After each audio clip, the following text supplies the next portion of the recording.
This is Daily Blast Live. We're talking about what you're talking about. You all ready for this?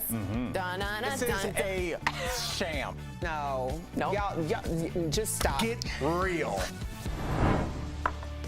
Welcome to DBL. Good morning. Hello, all of you. Everyone looking fabulous in blue. As are you. Or a vision in blue. Blue.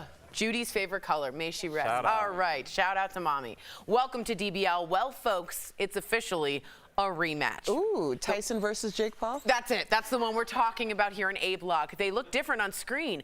Both President Biden and former President Trump have won enough delegates to clinch their party's nomination, meaning the long-anticipated rematch is now a reality. But today we want to talk about another candidate running for president, Robert F. Kennedy Jr.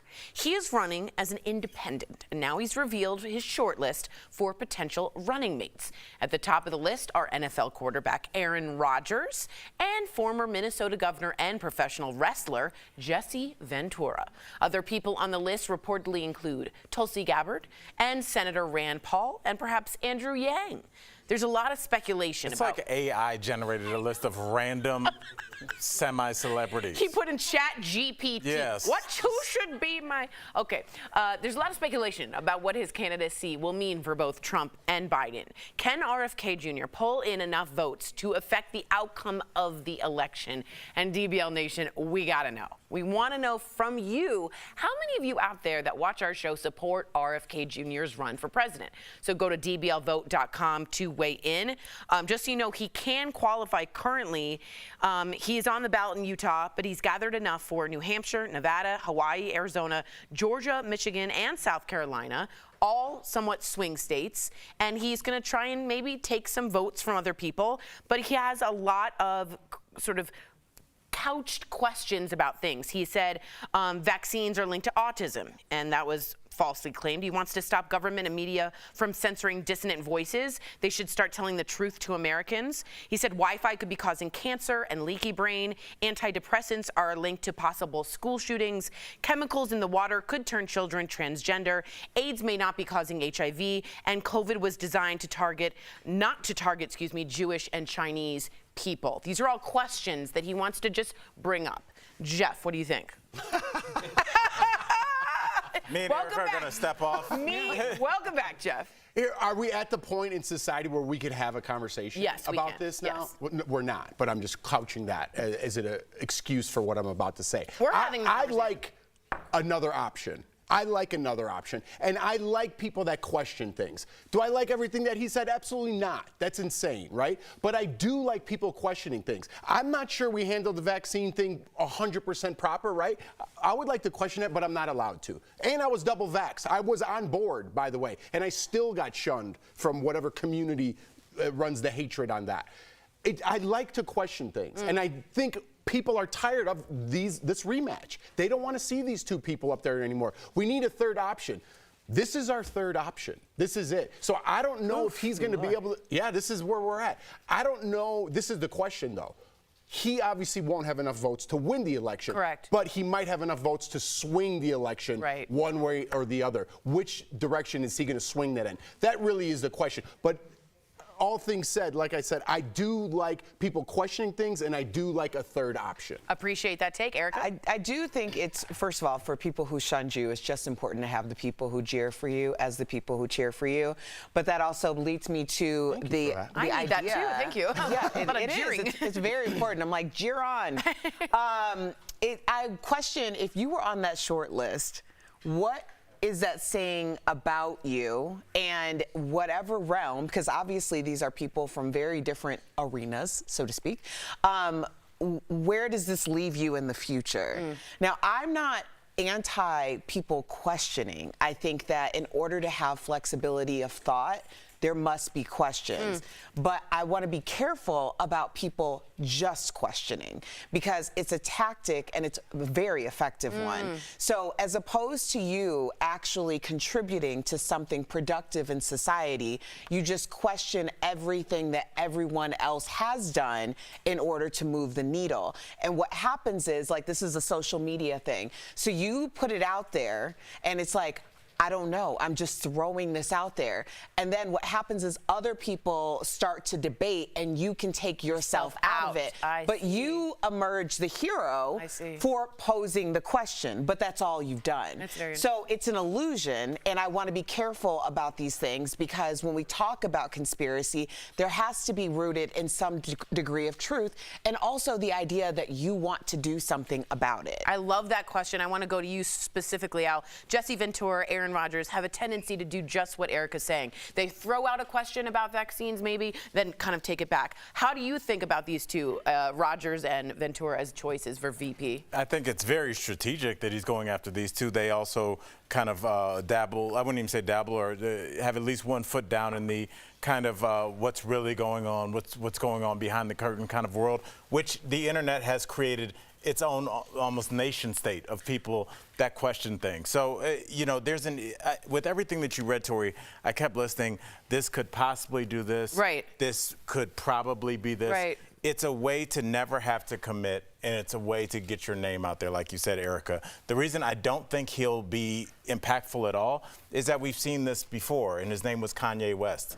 Kanye West was 10,000 times 100,000 times more popular than RFK, and he didn't make a dent. I think for as much as people kind of joke around and play around leading up to the election, people sitting at their table don't talk about whether the moon is real. A lot of people are like, I can't, why is this stuff at Walmart so expensive? Why is this stuff, why are my brakes $700? And I think when a society is more concerned economically and feel economically insecure, these are conversations for the internet, but not really. But I think he does. I mean, he was a legitimate lawyer, right? And he made some great cases across the board. Absolutely. And he wrote the book, The Real Anthony Fauci, and had some real things to say about Dr. Fauci, right? I don't know what is proven and what hasn't, but Kanye just spews things off from the hip. Robert Kennedy might do that on some issues as well, but he's also credited. And I'm not saying anything about Kanye's, what he said. I'm just talking about star power. Oh, totally. Yeah. But I'm also saying people aren't up for debate with Robert Kennedy. I've listened to a lot of podcasts with Robert Kennedy. Again, I don't agree with everything he said. Don't clip what I say and put it out there. Actually, do whatever the hell you want. Let him clip it. Yeah, but I don't mind a debate. I don't mind saying, well, I'm questioning that too. Why doesn't Fauci get on and debate him? I know that'll never happen, but why don't we answer some of these questions that are kind of floating around the internet that one party says, if you disagree with this, you are shunned, and I will take your job, and I will take you away from your family. What? Because I question something? That's where the society we're living in? So, again, I would like some more debates. I'd like some more free speech. I'd like people putting their opinions out there in a non-crazy way. We could differentiate crazy from a conversation. I don't know if everybody can. I guess you're right. Yeah, there's a thin line there. There's a lack of discernment. Yeah, it's very interesting about that. Let's get to the poll results. Do you support Robert F. Kennedy Jr. for president? 88% of you say no. 12% of you say yes, and it's that 12% that can grow exponentially and swing an election. I just don't know which way it will go. Coming up on DBL, our interview with Mandy Moore. Does she have a project in the works with a few of her This Is Us co-stars? And we got to get to this. A Boeing whistleblower is found dead, creating even more conspiracy theories about the company. Do you feel safe on Boeing planes?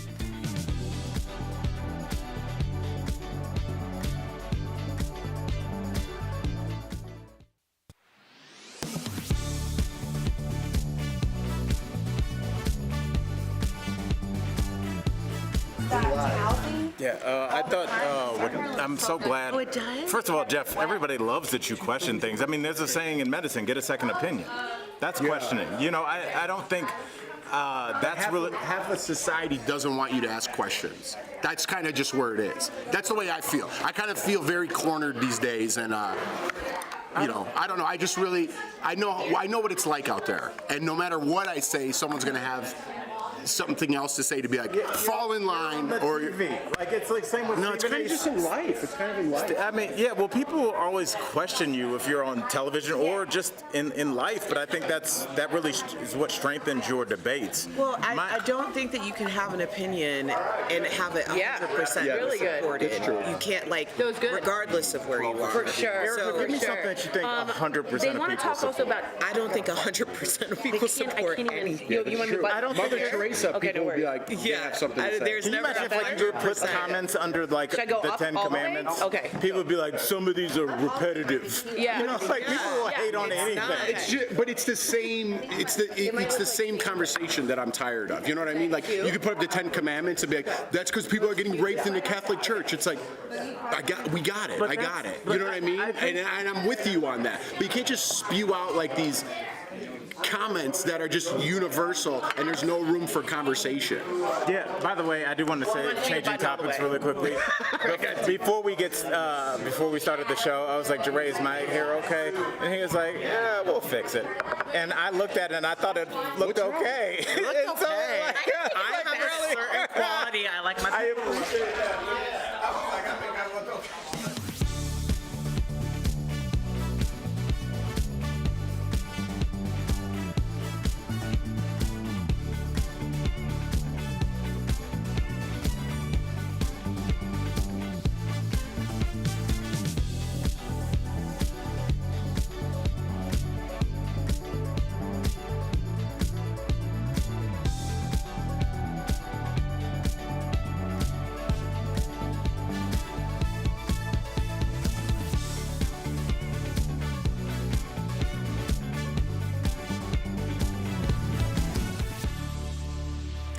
Welcome back to DBL. I've been asking this all week. How great is Al? The words out of my mouth, honestly. No, Al, it's not, but you could be a pilot at this place. What's going on with Boeing? On Monday, a United Boeing plane experienced a problem when it was forced to land after fuel began pouring out from the landing gear. Now, this is reportedly the 5th incident in a week. Last week, another Boeing plane was forced to make an emergency landing after flames exploded from one of its engines. We're keeping going here. Last week, another one, a flight taken off from San Francisco, had to divert to LA after one of its tires fell off. The tire landed on some of the cars in the San Francisco parking lot. SFO parking lot. Thankfully, no one was injured. Not done. There was also this Boeing plane that veered off into the grass while landing in Houston. The passengers said they heard a loud boom, which is never good. The plane started to tilt over, and already Boeing is under fire for that mid-air blowout. Remember, of a door plug on one of its jets, and that boy's shirt was sucked out of it?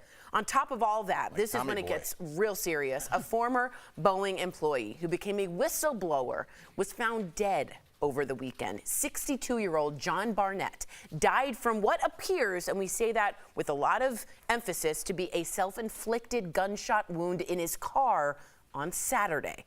What do we make of all this? Is it changing the way you feel about flying? Does anyone want to start with this? This is a big deal. Yeah. Go ahead, Erica. This is going to have legs, this story.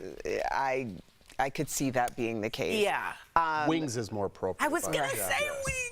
I was waiting. I don't know. We went to Hawaii in January, and it was a Boeing plane, and we all boarded. And then all of a sudden, there was like a lot of rumblings about like what was going to happen. And the pilot actually came out, was standing like right in front of us. And he's like, I don't know why they're lying to these people. This plane is going nowhere. And I was like, so we're not going to Hawaii? And he goes, not in this plane. He's like, the engine is failing, and they told us it would be like 20 something minutes and then we would take off. We were on the plane for over an hour, and then they finally deplaned us and told us that there was a backup same plane, so we would have the same seats. And then someone else from the crew said, there is no backup, and there likely won't be. Like, their planes are, it's apparently an issue. Yeah. I've been following this for a while. Strangely, I've watched a documentary on Boeing because I'm a nerd, like a year and a half ago. And then I followed that up a couple months later by watching the documentary about, I think it's the MH70 flight, those Boeing planes that they didn't tell the pilots about this. Oh, the alarm going off. Yes, this thing that like tilted the plane, and the plane crashed in Ethiopia, in India, I believe. There's two. And then this past Sunday, John Oliver, his whole show was dedicated to Boeing, and here we are a few days later talking about it. how is this possible? I get recalls for my car if the seatbelt isn't latching. So, Jeff, I want some conspiracies on this because this is the real thing. What do you think about the whistleblower? Yeah, well, I love me a good conspiracy. I'm not sure I buy this one a little bit. There must be something going on financially, right? Because they check the plane every single time it lands. And we have to put this into numbers. I can't believe I'm trying to defend the airlines in any sort of means. But think about how many planes take off and land on a daily basis around the world, right? Nobody got killed in any of these accidents that we're showing, which is great, right? But they need to do something. I don't know if they're not paying enough employees. Boeing was bought by a company that was profit-driven. Apparently, Boeing was one of the best companies that America had to offer. I think they're one of only 2 major McDonald's companies that make the 747. But it comes down again to profit margins, and right? Right now they're saying they're under a criminal investigation for that plug being blown out. They're saying they're choosing literally profits over people, and it's become a criminal investigation at this point. So Boeing is a problem. And Buttigieg, where are you? Department of Transportation. We'd love to hear from you. We'll be right back.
Welcome back. They were known as the Outlaws, a small group of artists who fought for and won their creative freedom in Nashville in the 1970s. And now Mandy Moore is helping to tell the story of a woman at the center of it all. Earlier, we talked with her all about it. Check it out.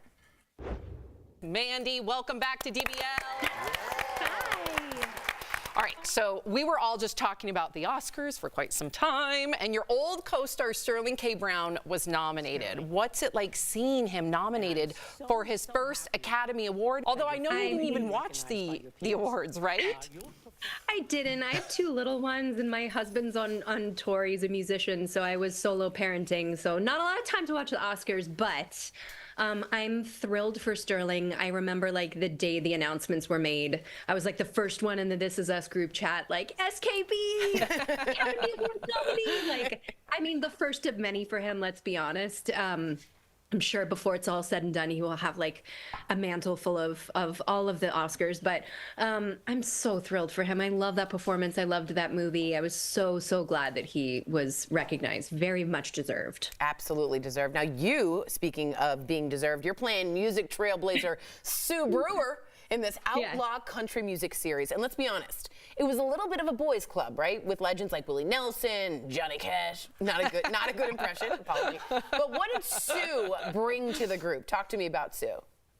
Yeah, so our Audible original, The Boar's Nest, is all about Sue Brewer, who's sort of this unsung hero of the outlaw country music scene. She opened up quite literally her home and her living room floor, which was affectionately called The Boar's Nest, for artists like Waylon Jennings and Willie Nelson and Chris Christopherson, Shel Silverstein, to all sort of convene.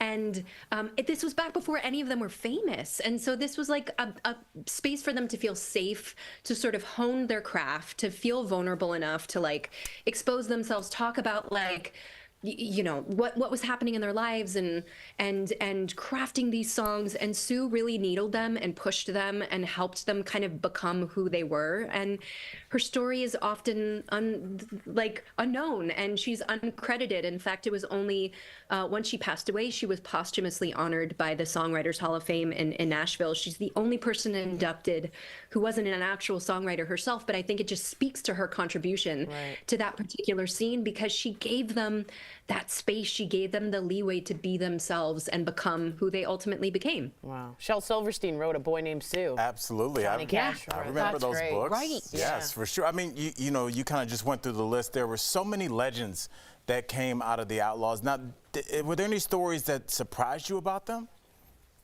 I think all of them, and sort of their crippling struggles with like identity and who they were, and having to sort of like someone like Sue having to lead the charge, and like you have to trust that you know what you're doing. You have to trust that like your lane is the right lane to be in, when all of these outside influences from record labels and other artists and stuff were trying to steer people like Waylon or Willie into like different avenues. And I love that this was a single woman who was working multiple jobs, who truly just did this for the passion of music and the music scene, and she wanted to be involved and invested in some way, and this was her contribution. Yeah. So Mandy, this series is all about the Boar's Nest, which was actually Sue's living room where people came to play their songs, a creative space, if you will. Is there a certain place in your house where you find inspiration? Yeah, we actually just moved, and my husband created like a little studio space outside of the house, and that is a space now that I'm determined to be creative in. I'm like, I have no excuse, I have no reason to like procrastinate. It's literally in the backyard, and it'll be fun to like put the boys down, take the baby monitor over, and like go and be creative with my husband and make some music, even if it's just for us. It's amazing. Big Dawes fan, by the way. Just had to shout it out right here. Thanks. Yeah. Sorry, that's her husband. Mandy, before you go, we started talking about SKP, who of course was your This Is Us co-star, but you recently got together with a couple of your co-stars. Is there a project happening that we should know about? Come on, Mandy. Spill it. Reach for that tea. Stay tuned. Look, we are family forever. We worked together for almost 7 years, and I feel like any excuse, I mean, look, it's like any excuse to get together with these two dudes, like, and to be in the same room with them is just a blast. And it's like no time has passed at all. So I feel like we will find a way to do stuff together. In what capacity exactly, I'm not sure, but I have no doubt it'll sort of come to fruition very soon. So you're saying there's a chance. We can run with it, guys. Like very soon. Mandy, thank you so much for being here, DBL Nation. You can listen to The Boar's Nest starting March 14th on Audible or through Amazon Prime. Thank you again. Congratulations. Can't wait. We'll be right back. Thank you. Bye, guys.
Welcome back. We all need a little me time, and a new study shows that over 50% of women take a shower when they need to unwind. And get this, 2 in 3 women say they feel a boost of confidence that lasts for hours after they're done showering. So I gotta know, where do you go in your home for some me time?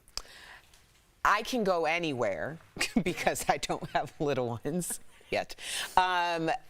I actually prefer to go in the basement and hang upside down. Okay, explain to people why you're not Batman, what you mean by this, that you hang upside down. It's like the inversion table, and it does actually clear my mind, and I can hang upside down, and I feel so much better. It's not. That sounds terrible. So that's that's like a very way to get information out of you.